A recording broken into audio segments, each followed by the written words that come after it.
Hunwick's Egg by Mem Fox, and Pamela Lofts was the illustrator.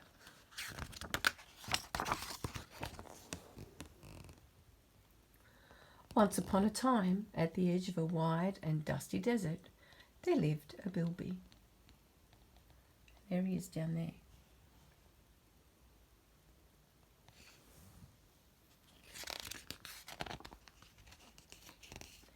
His name was Hunwick. Very cute.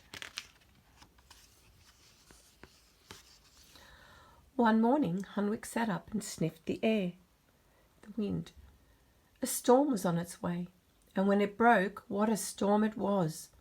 The world was tossed inside out and upside down.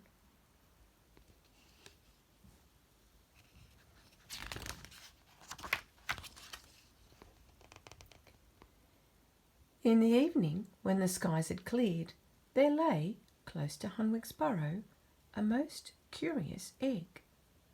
"You look lost," Hunwick said.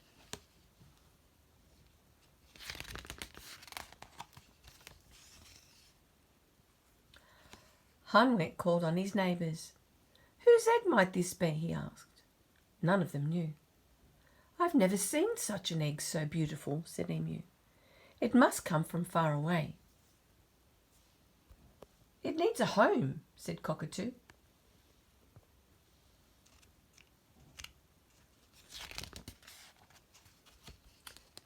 "Then I will give it one," said Hunwick, and he took the egg back to his burrow and bustled about making things cosy.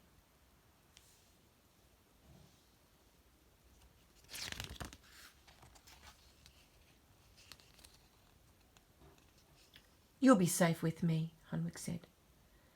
His heart felt light. He was already fond of the egg and wondered what would happen when it hatched.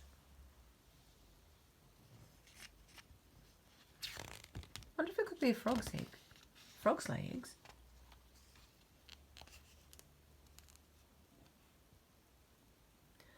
Each evening before he went out to find food, Hunwick covered the egg with twigs. And as he left, he smiled and said, "Mind you behave while I'm away." And then he waved goodbye, although the egg never waved back. Oh, look at this stick insect.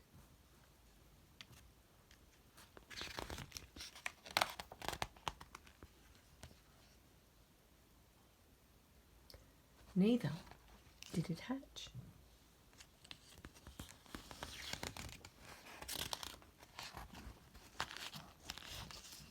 One night, when the stars were coming out in twos and threes, Hunwick was brave enough to speak his mind. "I'm glad I found you," he said, not looking at the egg directly. The egg made no reply. Neither did it hatch.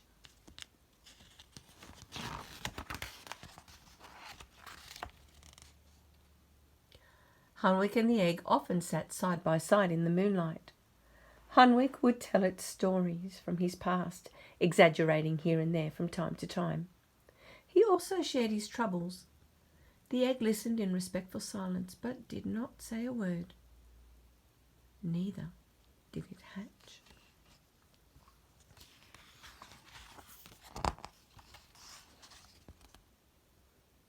At bedtime, Hunwick would hold the egg close.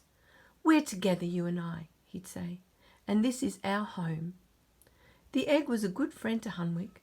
It listened well, and it was always there. But Hunwick's neighbours watched and worried and wondered. Why do you think they worried? What do you think they wondered about?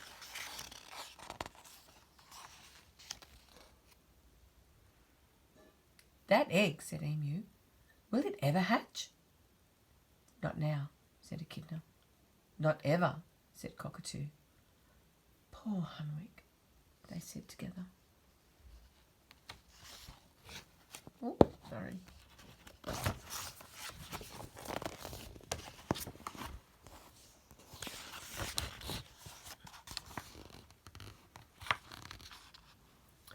But Hunwick wasn't sad.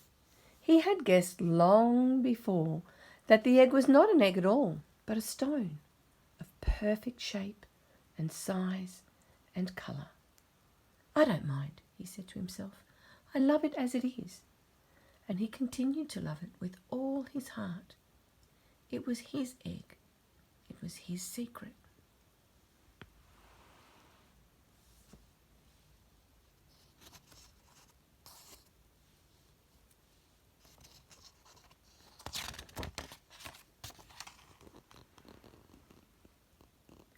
And it remained his friend forever.